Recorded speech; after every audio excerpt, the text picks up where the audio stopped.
Get her off the marble before the donors see." The order cut through the Grand Aurelia's lobby louder than the string quartet. Maya Bennett lay beside the central staircase, one hand pressed to her ribs, the other gripping a fallen serving tray. Hundreds of guests watched under chandeliers, yet no one came close. The hotel manager crouched beside her not to check her pulse, but to hide her from the cameras. "Use the service exit," he told 2 employees. "Now." Maya tried to rise. Pain tore through her side and her right leg folded beneath her. Across the lobby, Daniel Cross lifted his drink and smiled. Only Maya understood that smile. Less than 20 minutes earlier, his hand had been locked around a young waitress's wrist. Maya had ordered him to let go. Somewhere between the service corridor and the stairs, an argument had become a shove. Now Daniel stood among senators, investors, and charity patrons as if nothing had happened. The manager gripped Maya's arm directly over a darkening handprint. "Don't make this worse," he whispered. "You already caused enough trouble." Maya stared past him toward the black dome above the lobby doors. A security camera. Its red light blinked once, then went dark. One employee reached for her shoulders. Maya flinched. "Please," she said. "My leg won't move." The manager's smile stayed fixed. "Then we'll move you." Some guests lowered their phones. Others raised them higher. No one asked why she was bleeding. No one asked why Daniel had scratches across his hand.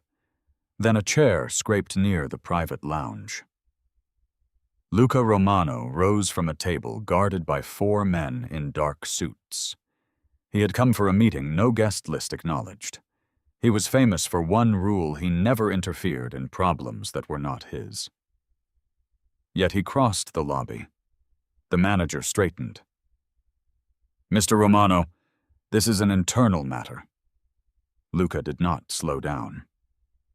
Daniel's smile thinned. An employee blocked Luca's path by instinct. Luca moved him aside with one hand, with effortless certainty. He stopped beside Maya. Up close he saw what everyone else had ignored: the blood soaking through her stocking, the shallow breaths, the bruises forming around her wrist and upper arm.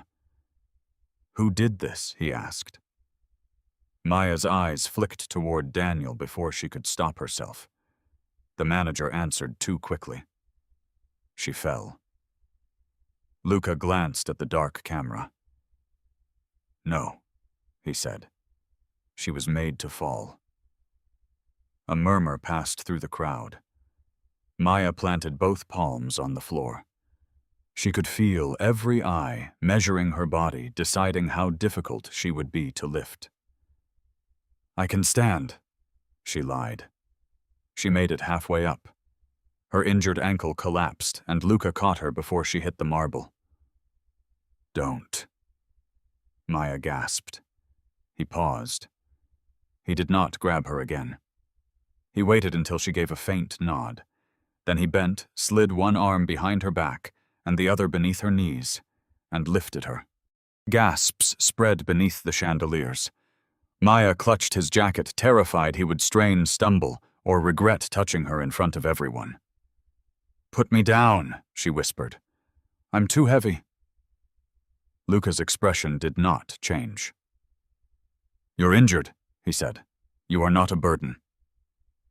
The words reached farther than he intended. A donor lowered his phone.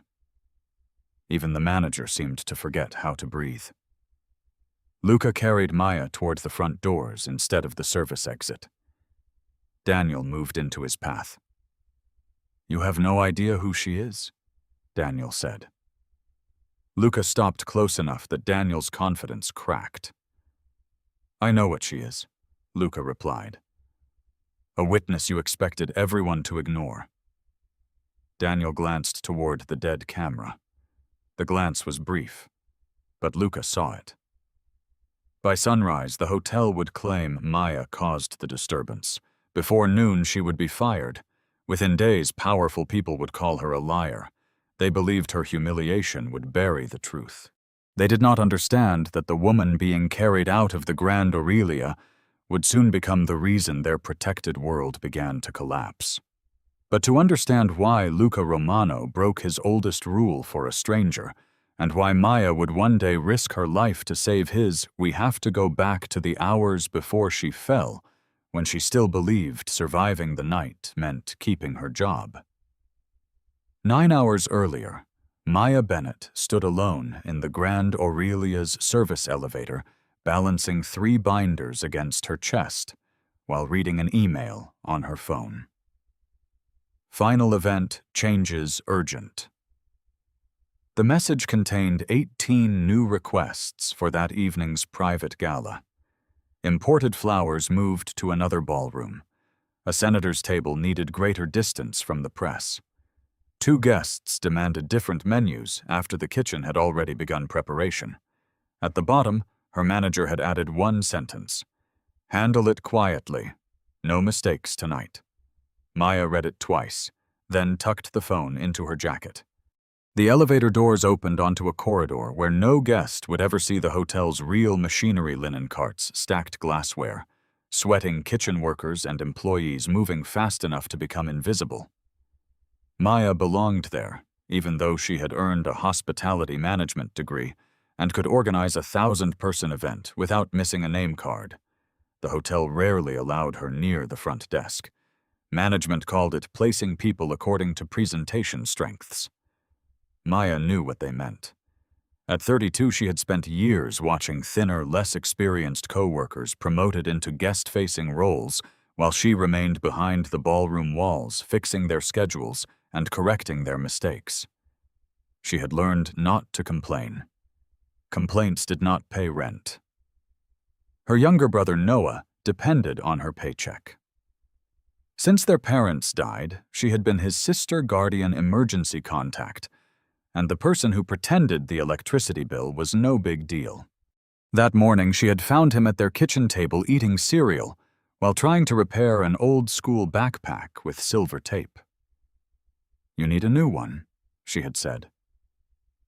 "It still closes. The bottom is coming off. I can carry it from underneath." Maya had smiled, though the sight hurt more than she admitted. She promised to buy one after payday. She did not mention that payday was already divided between rent, groceries, and the medical balance left from Noah's asthma treatment. Before leaving, she placed their mother's old brass key into her pocket. It no longer opened anything. It had once belonged to the small apartment where Maya and Noah grew up, before overdue bills forced them to leave after their parents' deaths. Maya carried it anyway. Her mother used to press it into her palm and say, "A locked door is not the same as the end of the road." On difficult days, Maya held the key until the metal warmed in her hand. By 4 that afternoon, the gala was already sliding toward disaster. A delivery arrived, short 12 centerpieces. 1 waiter called in sick. A donor's assistant demanded that an entire table be removed because it blocked a preferred camera angle. Maya solved each problem without raising her voice. She redirected flowers from the upstairs restaurant, rearranged the service teams, and adjusted the floor plan so smoothly that guests would assume it had always been designed that way. Her manager, Preston Hale, took credit during the executive briefing. "The transition is under control," he told the hotel director. Maya stood 2 feet away holding the revised plan. Preston did not mention her name. When the executives left, he finally acknowledged her. "Stay off the main floor unless something goes wrong. Everything is going wrong? Then fix it from back here." His gaze traveled over her uniform, pausing at the buttons across her waist. "We need a polished image tonight." Maya's grip tightened around the binder. "I designed the guest flow, and I approved it. You approved it after I corrected the capacity problem." Preston's voice dropped. "You want to discuss your future here, Maya." That was how he ended every disagreement. Not with a rule, with a threat. She pictured Noah's taped backpack and swallowed the answer she wanted to give. "No," she said. "I want the gala to run properly." "Good. Then remain useful." He walked away. Maya waited until he disappeared around the corner before opening her hand. The brass key had left a sharp outline in her palm. At 6, the first black cars arrived beneath the hotel canopy. Politicians entered through the front doors. Business owners passed through security without being searched. Women in evening gowns drifted beneath the chandeliers while photographers called their names. Behind the ballroom, Maya checked seating charts and radioed instructions to the staff. She knew every service route in the building, every locked storage room, every emergency panel, and every camera angle. Years of being kept behind the scenes had taught her the hotel better than anyone who managed it. That knowledge made her valuable. It would later make her dangerous. Around 7, a young waitress named Lily approached Maya near the kitchen doors. "There's a man at table 14, Lily whispered. "He keeps touching me." Maya lowered her clipboard. "Did you tell the floor captain?" "He said the guest is important." "Who is it?" Lily nodded toward the ballroom. Daniel Cross sat beneath the brightest chandelier, laughing with men twice his age. His father's political campaigns appeared on television every election season. His family held fundraisers at the Grand Aurelia so often that employees were expected to recognize them on sight. Maya had heard stories about Daniel. Complaints that disappeared. Employees reassigned after speaking up. Security reports that somehow became impossible to locate. "What did he do?" Maya asked. Lily's eyes filled, but she kept her voice low. "He grabbed my wrist. When I pulled away, he told me I should be grateful he noticed me." Maya felt something cold settle inside her. "Stay in the kitchen." "I can't. They said I have to finish my tables." "Let them say it to me." Maya crossed into the ballroom before remembering Preston's order to remain hidden. Daniel saw her approaching and leaned back in his chair. His smile appeared friendly from a distance. "You're the manager?" he asked. "I'm coordinating the event. Then coordinate another server." Maya kept her voice professional. "Lily will not return to your table." The men around him stopped speaking. Daniel rolled the stem of his glass between 2 fingers. "Is that her decision?" he asked. "Or yours, mine?" A chair shifted. One of his companions glanced toward Preston, who had just entered the ballroom. Maya expected her manager to support his employee. Instead, Preston offered Daniel an apologetic smile. "Is there a problem?" "Mr. Cross?" Daniel's eyes remained on Maya. "Your staff seems confused about who is paying for this evening." Preston's face tightened. "Maya," he said quietly, "return to the service corridor. She reported being touched without consent. This is not the place. It happened here." Daniel stood. The public charm left his face as soon as his body blocked the guest's view. "You should listen to your manager," he murmured. Maya noticed 4 pale scratches across his hand. Behind him, Lily watched through the kitchen doorway. Maya could retreat, protect her paycheck, and let the hotel bury one more complaint. Instead, she removed her radio and placed it on the table. "She will not serve you again." Daniel's jaw hardened. Preston seized Maya's elbow. "Back corridor, now!" As he pulled her away, Daniel lifted his glass in a silent toast. Maya touched the brass key inside her pocket. She did not know that within the hour she would be lying on the lobby floor. She only knew she had just crossed a man who had never been told no, and a hotel willing to sacrifice anyone who did. Preston did not stop until the ballroom doors closed behind them. The service corridor was narrow, hot, and loud, with the rattle of carts from the kitchen. He released Maya's arm only after checking that no guests had followed. "What were you thinking?" he demanded. "That Lily asked for help. She is a server. Daniel Cross is the son of one of our largest clients. That does not give him permission to touch her." Preston rubbed both hands over his face, as though Maya had created the problem by naming it. "You could have reassigned her quietly." "I did. You embarrassed him in front of his table." He embarrassed himself. A banquet worker passing with a tray slowed for half a second, then hurried away. Preston lowered his voice. "People like Daniel do not hear words the way people like us do. They hear challenges."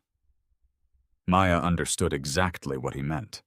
Daniel's family had helped finance political campaigns, construction projects, and charity foundations across the city. Newspapers photographed him at hospital fundraisers. Business magazines described him as the charming heir to a legacy of public service.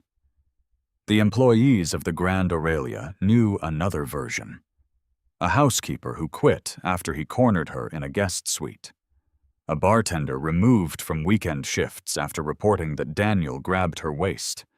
A hostess who was told she had misunderstood a joke. Each complaint had vanished into Preston's office. "You know he has done this before," Maya said. "I know there have been misunderstandings." "By how many women?" His expression hardened. "Be very careful." There it was, the rule beneath every official rule. Important guests were protected. Employees were replaceable. Preston pointed toward the event office. "Stay there until the gala ends. Do not speak to Daniel. Do not speak to Lily. And do not put any version of this in writing. You are asking me to conceal harassment. I am asking you to protect the hotel." Maya reached for her radio. Preston took it before she could. "You are off the floor. The seating transition starts in 10 minutes. I will handle it. You do not know the revised sequence. I have your binder." He held out his hand. Maya hesitated, then gave it to him. The binder contained every adjustment she had made, every table change, every emergency contact, and the complete service plan. Without it, Preston would barely manage the next hour. With it, he could pretend he had done everything himself. "Go to the office," he said. Maya watched him leave carrying her work. For several seconds, anger burned hotter than fear. Then her phone vibrated. A message from Noah showed a photograph of his backpack. The taped bottom had split open, spilling books across the sidewalk. He had written, "Don't worry, I fixed it again." Maya sat at the small desk in the event office and stared at the picture. Losing her job would not punish only her. She opened the hotel incident report system on the computer. The form asked for the guest's name, witness's location, and description. Her fingers hovered over the keys. Preston had told her not to write anything. Her mother's brass key rested in her pocket like a small weight. "A locked door is not the end of the road." Maya entered Daniel's name. Before she could submit the report, the office door opened. Lily stood there, pale and trembling. "He came into the kitchen," she said. Maya rose. "Did he touch you again?" "No." "He asked whether I had complained. How did he know where to find you?" Lily's eyes dropped toward the floor. "Mr. Hale told him I was upset." Maya felt the air leave her lungs. Preston had not merely refused to protect Lily. He had exposed her. What did Daniel say? "He said girls who invent stories have trouble finding work." Lily wiped her cheek quickly, ashamed of the tears. "My mother works here too. If I cause trouble, they could cut both our hours." Maya saved the unfinished report. "Go to the employee lounge. Lock the door. What about my tables?" "You are done for the night. Mr. Hale said I know what he said." Maya walked with Lily through the corridor until she was safely inside the lounge. Then she headed toward security. The control room sat below the lobby, behind a gray door marked Authorized Personnel Only. Maya knew the guard on duty, but when she arrived, the room was empty. 6 monitors showed the ballroom lobby elevators loading dock and service corridors. On one screen, Daniel stood outside the kitchen doors. Preston was beside him. They were speaking too quietly for the camera to capture, but their body language needed no sound. Preston gave a small, submissive nod. Daniel patted him on the shoulder. Then Daniel pointed toward the service staircase. Preston checked his watch and walked away. Maya leaned closer to the monitor. A minute later, Daniel entered the corridor alone. He was heading toward the employee lounge. Maya grabbed the desk phone and called security. No answer. She tried Preston. Straight to voicemail. On the monitor, Daniel paused beneath a camera and stared directly into its lens. Then the feed flickered. The image disappeared. Maya rushed from the control room. At the end of the corridor, Daniel was already standing outside the employee lounge. His hand rested on the door handle. Maya placed herself between him and the entrance. The gala is in the other direction. Daniel's public smile returned. I wanted to apologize. You can do it through hotel management tomorrow. I thought management had already explained how this works. His gaze traveled down her uniform with open contempt. You are risking a stable job for a girl who will forget your name in 6 months. Maya kept her shoulders square. She will remember that someone believed her. Daniel laughed softly. Is that what this is about? You finally found someone more invisible than you. The words landed exactly where he intended. Maya had spent years becoming useful enough that people had to keep her while remaining quiet enough that they never had to respect her. Daniel recognized the arrangement because men like him depended on it. He leaned closer. You think standing in a hallway makes you brave? No, Maya said. It makes you blocked. His smile vanished. The lounge door opened behind her. Lily's mother had arrived through the opposite entrance and pulled her daughter away. Daniel noticed too late. Maya had not been waiting for security. She had been buying them time. He seized her upper arm. The pressure of his fingers was immediate and vicious. You just made a serious mistake. Maya did not scream. She lifted her phone and photographed his hand gripping her. Daniel released her. For one sharp second, fear crossed his face. Then a voice came over Maya's radio from farther down the hall. Preston! Daniel! He was approaching fast. Maya backed toward the service staircase, still holding the phone.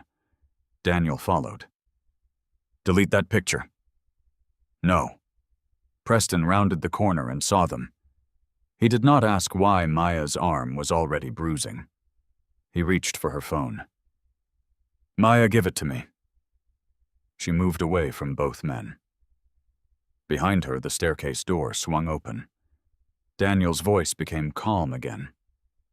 You can keep your job, or you can keep pretending you matter. You do not get both. Maya slipped the phone into her pocket. I am submitting the report. Preston's face changed. Not anger, panic. He glanced toward the camera above them, then toward Daniel. That brief exchange told Maya something she had not yet understood. They were not simply protecting a wealthy guest. They were protecting themselves. Daniel advanced until Maya's back touched the stair rail. Somewhere above them, the gala continued beneath music and chandeliers. Down here, no guests could see what power looked like when it believed there would be no witnesses. Maya tightened her hand around the brass key. She had been dismissed, threatened, and warned to walk away. Instead, she said the one word Daniel Cross had built his life around never hearing. No. Daniel's hand struck Maya's shoulder before she understood he had moved. The force sent her backward through the open stairwell door. Her heel caught the edge of the first step, and the world tilted beneath her. She hit the rail with her ribs twisted and crashed down several concrete stairs. Pain burst through her side so violently that sound disappeared. For a few seconds, Maya could not breathe. Above her, Daniel stood framed in the doorway. Preston reached him and stared down. Neither man came to help. She slipped, Daniel said. Maya pressed one palm against the step and tried to rise. Her right ankle refused to support her. Blood ran from a deep cut below her knee, darkening her stocking. Preston's eyes moved from the injury to the camera mounted over the landing. Its red light was still on. "Go back to the ballroom," he told Daniel. Daniel remained where he was. "She has the picture. I will handle it." Maya heard every word. Daniel crouched 2 steps above her. "Give me the phone." She pulled it from her pocket, but not to surrender it. With trembling fingers, she opened a message to Lily and attached the photograph of Daniel's hand around her arm. Then she added 4 words. "Save this. Tell someone." Daniel lunged. Maya hit send. He snatched the phone and threw it against the wall. The screen shattered, but the message had already gone. For the first time, his composure broke. "You stupid," Preston caught his arm. "Enough. There are people upstairs." Daniel shook him off. "Then make sure she understands what happens next." He left without another glance. Preston descended slowly. Maya expected concern, perhaps even guilt.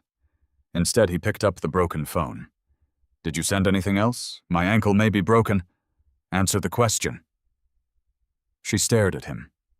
The man who had employed her for 6 years was more frightened of a photograph than of the woman bleeding at his feet. "Call an ambulance," she said. Preston examined the screen. "You cannot make a scene tonight. I fell down a staircase. You confronted a guest after being ordered not to. He shoved me. No one saw that. The camera did." A silence changed texture between them. Preston glanced upward. Then he took out his radio. "Security control disable recording on service stairwell 3. Maya felt something inside her settle. Until that moment, a small part of her had believed Preston was weak, afraid, trapped beneath people more powerful than him. But weakness did not make a man erase evidence. Choice did. "Do not do this," she said. He avoided her eyes. The reply came through the radio. "Recording disabled." "Delete the last 30 minutes, Preston added. Maya reached for the device, but pain tore through her side. She collapsed against the rail. Preston stepped back. "I can still protect your job," he said. "You went into an unauthorized area, lost your balance, and refused medical assistance. That is the version we use." "You mean the version Daniel paid for? You have no idea what you are dealing with." "Then explain it." His mouth tightened. For a moment, Maya thought he might tell her why Daniel's fear extended beyond a harassment complaint. Why the hotel manager had obeyed him without hesitation. Why one damaged photograph seemed capable of threatening more than a wealthy family's reputation. Instead, Preston extended his hand. "Stand up." Maya tried. Her ankle buckled immediately. "Call someone," she whispered. "If paramedics enter through the front during the gala, every reporter outside will ask questions. Use the loading entrance. They will still file a report." That was what he feared. Not attention. A record. Preston pulled her upright by the arm Daniel had bruised. Maya cried out as her injured ribs shifted. "You can sit in the event office until the guests leave. I need a doctor. You need to decide whether you want to remain employed." The threat reached beyond the stairwell. Rent was due in 9 days. Noah needed medication by the end of the month. Maya had no savings large enough to survive even a few weeks without work. Preston knew all of it. He had signed her emergency leave forms after their parents died. He knew she was the only adult Noah had. "You would fire me for being attacked," she asked. "I would fire you for insubordination." He placed her arm over his shoulder and began guiding her upward. Every step sent fresh pain through her ribs. At the landing, Maya paused beneath the disabled camera. She saw the small access panel beside the lens and remembered the security system's design. The cameras recorded locally before transferring footage to the main server. Deleting the central file did not erase the temporary buffer immediately. She had learned that during a software failure 2 years earlier, when Preston had blamed security for losing an hour of ballroom footage, Maya had found the missing recording herself. The backup would remain for roughly 40 minutes. Maybe less. She hid the realization. "I need the restroom," she said. Preston narrowed his eyes. "I am bleeding." He checked his watch. The gala's main presentation was minutes away. 5 minutes. Then return to the office. He left her beside the staff restroom, convinced pain had defeated her. Maya waited until his footsteps faded. Then she moved in the opposite direction. She could barely place weight on her right foot. One arm stayed wrapped across her ribs, while her other hand gripped the wall. The security room was 1 level below. Each step down threatened to send her falling again. She kept going. When Maya reached the control room, the guard had returned. His name was Elias Grant, a former paramedic who had worked hotel security for nearly a decade. He stood when he saw the blood. "What happened?" "Daniel Cross pushed me." Elias reached for the phone. "No ambulance yet," Maya said. "I need the stairwell buffer copied before it disappears." He stared at her. "Preston ordered us to clear that feed. Did you?" "The main server? Yes. Local cache." His eyes shifted toward the recording unit. That was enough. "Elias, please." He hesitated. Helping her could cost him his job. Refusing could leave Maya with nothing but a broken phone and bruises powerful men would call accidental. "I have a daughter Lily's age," he said quietly. He inserted a drive into the console. The footage appeared in grainy black and white. Daniel followed Maya onto the landing. Preston entered seconds later. Daniel shoved her. Both men watched her fall. The image had no sound. It did not need any. Elias copied the file and placed the drive in Maya's hand. "This is not the only place it should exist." Maya understood. She opened the emergency cloud account the hotel used for off-site incident backups. Her login still worked. The upload began. 30%. Footsteps sounded in the corridor. 52. Preston's voice came through the door. Maya Elias moved in front of the console. 78. The handle turned. The file reached 100%. Maya removed the drive and slipped it into the inner seam of her uniform, beside her mother's brass key. Preston entered and saw the open recording screen. His face emptied. "What did you do?" Maya leaned against the desk, pale from pain, but steady in her answer. "What you told me not to." Preston crossed the room and checked the system. "You have no idea who Daniel is connected to." The warning held something deeper than political influence. Maya heard fear in it, not of scandal, but retaliation. "Then let him explain it under oath." Preston unplugged the console. "You are finished here." Maya's legs trembled, but she did not hand him the drive. "I am going to the police. You will not make it past the lobby without every person in this hotel hearing that you attacked a guest. I did not. Facts are what people with witnesses can prove." Elias started to speak. Preston pointed at him. "Choose carefully." Elias's courage faltered. Maya did not blame him. She had spent years making the same calculation. Keep the job, protect the family, survive one more day. But she had already sent Lily the photograph. She had copied the video.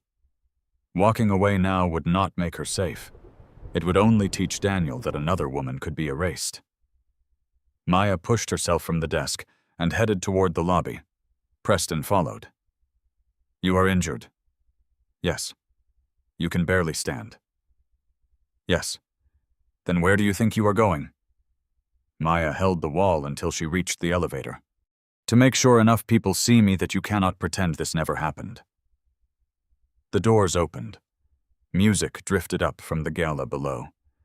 Maya stepped inside carrying the proof against her body while blood filled her shoe. She believed the lobby would give her witnesses. She did not yet know it would give her Luca Romano.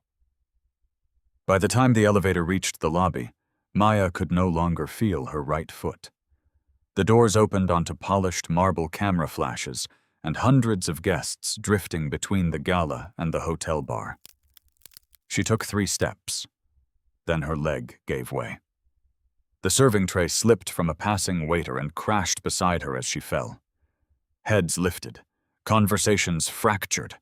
Preston rushed forward not to help her, but to order staff to remove her through the service exit. When Maya tried to stand, her ankle folded beneath her. Then Luca Romano crossed the lobby. He saw the blood, the bruises, and the fear in the people trying to hide her. After waiting for Maya's permission, he lifted her from the floor and carried her toward the front doors. That was the moment every phone captured. What the recordings did not show was Preston reaching into the torn seam of Maya's uniform as Luca passed him. Maya felt the tug too late. The flash drive slipped free. It struck the marble and skidded beneath a table. Preston saw where it landed. So did Daniel. Luca continued toward the entrance, unaware that the object Maya had risked everything to protect was now lying within reach of the men it could destroy. "Wait!" Maya gasped. Luca stopped immediately. "My key." Her mother's brass key was still inside the torn seam pressed against her ribs, but it was not the key she was searching for. Her gaze swept the floor. Daniel noticed. He moved toward the table. Maya twisted in Luca's arms and pain tore through her side. "There was a drive," she whispered. "Black. Small." Luca followed her line of sight. Daniel's shoe came down beside the flash drive. He bent as if retrieving a dropped cufflink and closed his hand around it, looking for something he asked. Preston forced a laugh. "She is disoriented." Maya's voice shook. "He has evidence." The guests nearest them began recording again. Daniel held up the drive between 2 fingers. "This, give it back." "What is on it?" "You know." A few people exchanged glances. Daniel smiled at the crowd as if Maya had provided entertainment. "This employee attacked me after I requested another server. Now she appears to be carrying stolen hotel files. That is a copy of the stairwell camera." Preston's face tightened. Maya saw the mistake as soon as she spoke. She had revealed the proof before securing it. Daniel's thumb pressed against the plastic casing. Luca's voice dropped. "Hand it to her." Daniel glanced at the men behind Luca, then toward a group of journalists gathered near the ballroom entrance. His confidence returned. "You do not control this building, Romano." "No," Luca said. "But you are holding property that does not belong to you." Daniel raised the drive higher. "Then let hotel security decide." Preston reached for it. Maya knew exactly what would happen if he took possession. The drive would disappear. Elias would be blamed. The cloud file might be located and deleted before she could reach anyone who cared. "Do not give it to him," she said. Preston faced the guests with a practiced expression of concern. Maya has been under enormous pressure. She entered a restricted security area, removed confidential material, and then caused a disturbance during a private event. You erased the original recording. That accusation is false. Elias saw it. The name changed Preston's posture. Daniel noticed. "Who is Elias?" he asked. Preston answered without looking at him.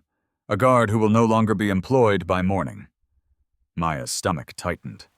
Elias had helped her because he believed she would use the evidence. Now his livelihood had become another weapon against her. Daniel rolled the drive across his knuckles. "Maybe we should see what is on it." He moved toward a decorative fountain in the center of the lobby. Maya understood before anyone else. "No." Daniel dropped the drive into the water. It vanished beneath floating white flowers. A collective breath passed through the lobby. He turned back with open satisfaction. There. Problem solved. Luca's jaw hardened. One of his men shifted beneath his jacket. Maya saw the movement and gripped Luca's lapel. "No weapons." Daniel laughed. "She gives you orders now?" Luca did not answer him. His attention remained on Maya. Was that the only copy he asked? Maya hesitated. The cloud upload existed, but Preston knew the hotel's systems. If he still had administrative access, the file might already be in danger. "I do not know." The answer cost her. Daniel heard defeat in it. "So this entire performance is based on a file that may never have existed. It existed, according to you." He raised his voice for the crowd. "A woman who entered a restricted area stole private data and then collapsed in the middle of our family's charity gala. A reporter called out, 'Mr. Cross, are you saying she fabricated an assault?' I am saying unstable people sometimes invent explanations after embarrassing themselves." The word unstable spread faster than the truth. Maya watched phones tilt toward her. The cameras no longer seemed to be recording an injured employee. They were recording a spectacle. A large woman in a damaged uniform held in the arms of a feared criminal accusing a politician's son without visible proof. The story Daniel wanted had assembled itself around her. Preston stepped closer. "We can still resolve this privately." He produced a folded document from inside his jacket. Maya recognized the hotel's incident form. "You prepared that already?" she asked. "It is a standard statement." The paper declared that Maya had entered the service staircase without authorization, lost her balance due to personal negligence, refused immediate medical treatment, and removed hotel property while confused from the fall. At the bottom was a blank signature line. Preston held out a pen. "Sign it, return the stolen material, and I will classify tonight as medical leave rather than termination. You just watched him destroy the drive. Then sign and go home." Maya stared at the document. Signing would protect her next paycheck. It might protect Elias from immediate dismissal. It would keep Noah from discovering that the person raising him had gambled their stability on a fight she could not prove. Refusing meant losing everything before sunrise. Preston leaned close enough that only she and Luca could hear. "Your brother is 14, correct?" Maya's body went still. "Leave him out of this. I am trying to make you understand the consequences. No salary, no insurance, no reference from the most respected hotel in the city." His voice remained gentle. "That is a dangerous position for a guardian." The threat was dressed like concern. Luca's arm tightened beneath Maya's knees. "Say his name again," he warned. Maya touched Luca's shoulder. "No." She forced herself to focus on Preston. "You know I support him alone. I know you cannot afford pride." The pen hovered above the statement. Around them, guests waited for the injured employee to surrender. Maya saw pity in some faces, amusement in others, and relief in the people who wanted the gala to continue without forcing them to choose a side. Daniel stood beside the fountain, certain the proof was gone. Preston believed necessity would make her obedient, and Luca, powerful enough to terrify the entire lobby, was waiting for her decision. Maya asked to be lowered. Luca studied her face. "You cannot stand." "I do not need to." He set her carefully on the edge of a velvet bench, keeping one hand near her shoulder without touching her.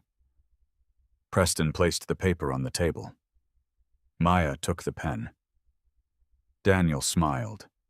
She drew a single line through the signature space. Then she wrote beneath it, "I refuse this account. Preserve all evidence and open a formal investigation." She signed her name under those words. Preston stared at the page. "This is not an investigation request. It is now. You are fired." The sentence landed harder than the fall. Maya's fingers found the brass key inside her uniform. She closed her hand around it and thought of Noah's broken backpack waiting at home. Her eyes burned, but her voice remained even. "Then say the reason clearly." Preston glanced at the cameras. "You caused a public disturbance." "No. Say that you fired me after I reported Daniel Cross for assaulting an employee. I will not repeat a false allegation. Then explain the bruises." Daniel's patience snapped. "You think your word matters because Romano picked you up?" Maya faced him. "My word mattered before he entered the lobby." Daniel came closer, lowering his voice. "Without that drive, you are nothing but a woman who fell down some stairs." Before Maya could answer, the front doors opened. Elias Grant entered with 2 uniformed paramedics and a woman carrying a laptop case. Preston's face changed. Elias held up his phone. "You told me to delete the recording," he said, "so I sent the second copy to someone who could preserve it." The woman beside him opened her case. "I am Claire Donovan, independent counsel for the hotel's insurance carrier." She looked directly at Preston. "The footage has been secured outside the Grand Aurelia's network." Daniel's smile disappeared. Across the lobby, phones rose again. This time they were not pointed at Maya. Claire Donovan placed her laptop on the lobby's central table. Preston recovered first. "This is private hotel material," he said. "You have no authority to display it. I represent the carrier exposed by your handling of this incident," Claire replied. "You reported an accidental fall. The preserved footage suggests otherwise." Daniel gave a dismissive laugh. "A grainy video proves nothing. She could have lost her balance." Elias connected his phone to the laptop.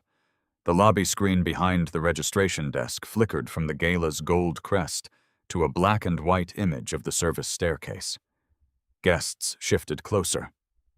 Maya remained seated on the velvet bench while a paramedic wrapped her ankle.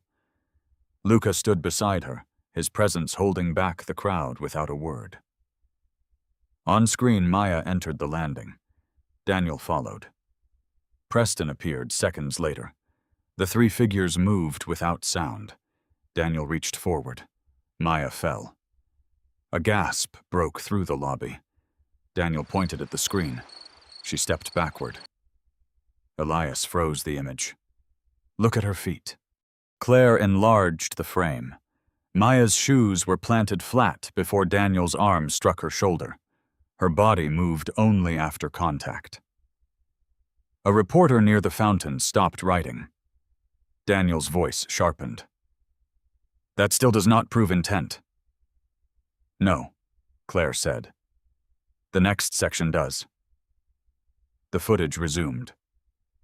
Maya lay on the stairs while Daniel remained above her. Preston arrived, checked the camera, and spoke into his radio. Claire paused the recording again. "We recovered the security audio channel separately," Preston's face drained. A second file began to play. His voice filled the lobby. Security control disable recording on service stairwell 3. Then came the response. Recording disabled. Delete the last 30 minutes. The words landed harder than the image. Claire closed the audio file. This is the supporting factual proof. The hotel's manager ordered the destruction of evidence after an employee was injured.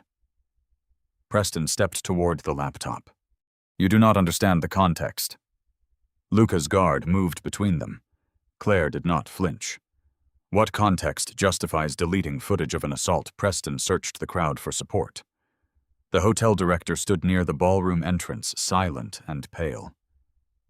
Daniel tried another angle. Even if Hale panicked, that has nothing to do with me. Maya lifted her head. It has everything to do with you. Her voice was not loud, but the microphones caught it. Daniel faced her with a sneer. You have one video and a bruised arm. You built a performance around an accident. Maya glanced toward Lily, who had entered behind Elias with her mother. Lily's face was frightened. Maya did not call her forward. She understood what it meant to ask someone else to risk a paycheck, a home, or a parent's security. Instead, Maya reached beneath the torn seam of her uniform and removed her mother's brass key.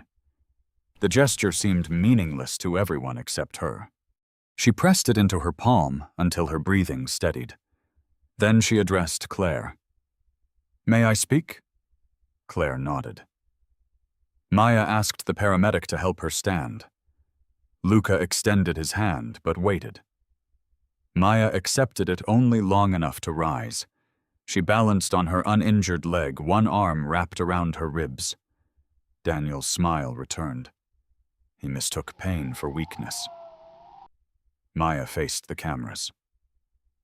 Before I fell, Lily told me Mr. Cross grabbed her wrist. I confronted him in the ballroom. Mr. Hale ordered me not to file a report. Preston interrupted. That is not true, Maya continued. Daniel found Lily near the employee lounge. I blocked the door. He grabbed my arm and demanded that I delete a photograph. She held out her broken phone. The screen is damaged. The message was already sent. Lily's mother placed a hand on her daughter's shoulder. Maya did not reveal the photograph herself. She looked at Lily. You choose. The entire lobby waited. Lily's hands trembled as she unlocked her phone. Daniel spoke quickly. Think carefully before you lie in public. That threat made the decision for her. Lily walked to Claire and handed her the device. I am not lying. Claire opened the message. The image appeared on the lobby screen. Daniel's hand was clamped around Maya's upper arm. His fingers matched the bruises visible beneath her torn sleeve. 4 words appeared below it. Save this. Tell someone. Maya's private act of protection filled the screen above them. It was not merely evidence that Daniel had touched her. It showed what Maya had done while injured and afraid she had sent the proof away so another woman could not be isolated. That was the central truth Daniel had failed to understand. He believed everyone protected only themselves. Maya had risked her job to protect Lily, then risked her safety to preserve the record. A woman near the ballroom doors began to cry. Another employee removed her name badge and came forward. He cornered me in a suite last year, she said. Preston shook his head. Do not do this. A bartender raised her hand. I filed a complaint in March. Mr. Hale told me the camera was malfunctioning. Another voice came from the crowd. Mine disappeared too. The room understood before Daniel did. This was no longer one injured employee's accusation. The photograph was the emotional proof that Maya had acted to protect someone else. The preserved footage and deletion order confirmed how the institution had responded. Daniel backed toward the fountain. These women are coordinating. Then an investigation will determine that Claire said. He pointed at Maya. She planned this with Romano. Maya's expression remained calm. I did not know who Luca was when he carried me out. You expect anyone to believe that I do not need belief without review. I am requesting a formal investigation preservation of every complaint involving you and outside interviews with current and former employees. Claire closed the laptop halfway. That request is now documented. The hotel director finally moved. Preston, surrender your access card. Preston stared at him. You cannot suspend me over an unverified accusation. The board opened an emergency review the moment council received the footage. You are suspended pending investigation. Security staff approached. Preston's authority vanished so quickly that his shoulders seemed to shrink inside his suit. Daniel pulled out his phone. My father will end this by morning. Claire's answer was immediate. Outside counsel has already contacted law enforcement. A low murmur spread through the lobby. Daniel's confidence cracked. He moved toward Maya. Luca intercepted him. For one dangerous second, nothing stood between Daniel and violence except Luca's restraint. You touched her again, Luca said, and this lobby would become the last place anyone remembered you standing. Maya placed a hand against Luca's arm. No. He did not move. She met his eyes. I do not need you to make him afraid. I need him held accountable. The anger in Luca's face did not disappear, but he stepped aside. It was a small movement witnessed by hundreds, and it changed something neither of them yet knew how to name. Daniel tried to leave. 2 city detectives entered through the front doors. Claire identified him. One detective asked Daniel to remain while they secured statements and evidence. When he refused, they warned him that leaving could be treated as interference with an active investigation. This was not instant justice. No handcuffs closed around his wrists that night. Instead, his phone was taken under warrant procedures. The hotel's security systems were sealed. Preston's administrative access was revoked. The gala ended early while guests were interviewed. By sunrise, the Cross family's charitable foundation had suspended Daniel from all public duties. Before the week was over, prosecutors announced a formal investigation into assault witness intimidation, evidence destruction, and a pattern of concealed employee complaints. Daniel's political connections could delay consequences. They could not erase the lobby full of witnesses. Paramedics prepared a stretcher for Maya. She resisted. My brother does not know where I am. I will contact him, Claire offered. Maya shook her head. He needs to hear my voice. Luca handed her his phone. She called Noah and told him she had been hurt but was safe. She did not tell him she had been fired. Not yet. When the call ended, Luca spoke quietly. My doctor is nearby. I want a hospital. He nodded without argument. Maya studied him. You were going to hurt Daniel. Yes. And you stopped. You asked me to. That should not be the only reason. Luca accepted the rebuke without defending himself. It is a beginning. The ambulance doors opened outside. As the paramedics lifted Maya, Daniel shouted across the lobby. You think this makes you important? Maya held her mother's key against her chest. No, she said. It proves I was already important before any of you admitted it. The doors closed between them. Hours later, doctors found a cracked rib, a severe ankle sprain, a deep cut that required stitches and signs of a mild concussion. They told Maya that remaining upright even a few more minutes could have caused greater damage. But the injury was only the first consequence of that night. While Maya lay under hospital lights, investigators discovered that portions of the Grand Aurelia's security archive had been deliberately altered. The missing files reached back years, and several names connected to Daniel's complaints also appeared in records tied to Victor Salvi, a rival criminal network Luca had been tracking for months. What began as one woman refusing to sign a lie was about to expose something far larger than a hotel scandal. The investigation did not end when the cameras left the Grand Aurelia. It widened. Former employees came forward with stories Daniel's family had buried. Investigators recovered deleted complaints, altered security records, and payments linking Preston to people associated with Victor Salvi, one of Luca Romano's most dangerous rivals. Daniel was no longer only a wealthy man accused of assault. He had become a liability to everyone who had protected him. Maya spent the next several weeks recovering at a private clinic Luca trusted, though she refused to let him pay for her silence, loyalty, or affection. "I am not buying anything from you," he told her. "That is what powerful men say before they send the bill." Luca accepted the suspicion. He provided copies of the evidence, introduced her to independent attorney Claire Donovan, and then followed Maya's rule: every decision remained hers. When he suggested forcing the hotel into a public apology, Maya shook her head. "I do not need you to make them afraid. I need them to answer for what they did."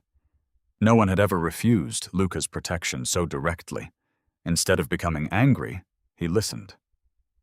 Maya soon discovered why his restraint required effort. Armed men addressed him as if every word were an order. Business owners lowered their voices when he entered. News reports described Luca Romano as the head of an empire built through intimidation and blood. When Maya confronted him, he did not lie. "I am not a good man," he said. "One good act does not erase everything else." No. The absence of an excuse unsettled her more than denial would have. Luca later told her that his mother had once worked in a hotel. A powerful guest attacked her, and everyone who witnessed it chose silence. She died years later without ever seeing the man held responsible. "When I saw you on that floor," Luca said, "I remembered what it was like to be too young to help." Maya understood his wound. She did not absolve him for what he had become because of it. Their closeness grew through arguments rather than promises. During physical therapy, Luca waited for permission before touching her arm. When she apologized for leaning too heavily on him, he answered, "I carried you when you could not stand. But you are the one lifting yourself now." Maya began contacting former Grand Aurelia employees. Several joined her lawsuit. Others testified to investigators. Then the attacks moved from the courtroom to the public. Tabloids mocked Maya's weight, accused her of seeking fame, and suggested she had seduced Luca for protection. For several days, Maya considered disappearing. Instead, she held a press conference. "My body has nothing to do with whether I was assaulted," she said into the cameras. "A woman does not have to meet someone else's standard of beauty to deserve safety." She paused, holding the brass key in one hand. "I am not asking the world to see me as perfect. I am asking it to recognize that I am human." The speech spread across the country. Women who had spent years swallowing humiliation began telling their own stories. That public support made Maya harder to discredit. It also made her a target. One night, men connected to Victor Salvi followed her home. Maya escaped using the defensive skills Luca had insisted she learn, but when she reached the apartment, Noah was gone. A photograph arrived minutes later. Her brother sat inside a decaying room beneath a faded resort logo. Luca gathered his men. Maya blocked the door. "I do not need a war carrying my name. I need my brother home." His anger filled the room, but he changed the plan. Maya recognized the resort from its service layout. It had once belonged to a company controlled by Daniel's family. She helped Luca enter through employee tunnels, disable the cameras, unlock electronic doors, and trigger the fire system to scatter Victor's guards. They found Noah alive. Daniel appeared near the loading bay, desperate and armed. He told Maya she would be nothing without Luca. Maya stood between him and her brother. "I found this place. I opened the doors. I brought them to you." Daniel raised his gun. Luca crossed in front of her as the shot fired.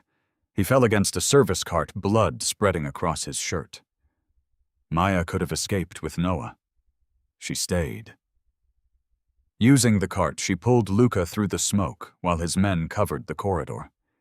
His breathing weakened. "Leave me," he whispered.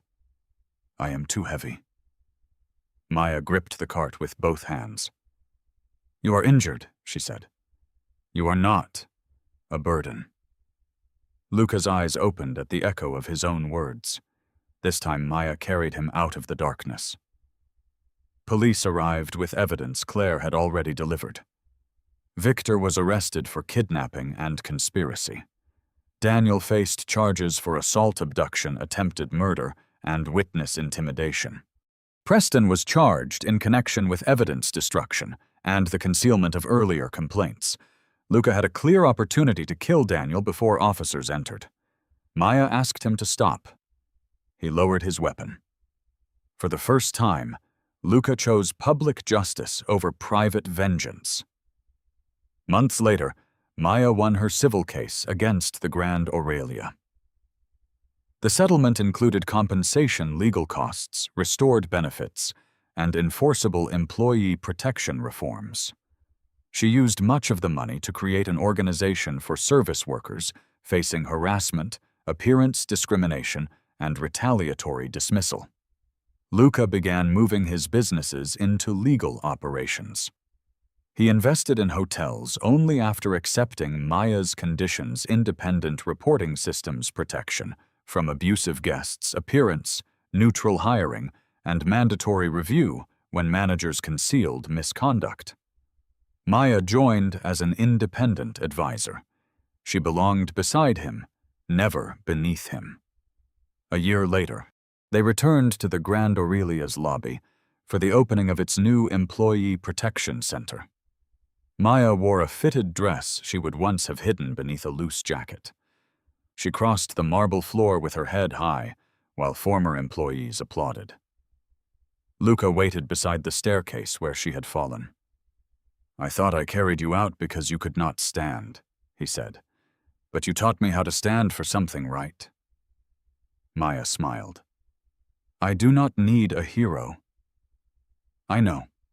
I need someone who respects my choices and takes responsibility for his own. Then I will spend every day proving I can be that man." He did not offer a ring or demand a promise.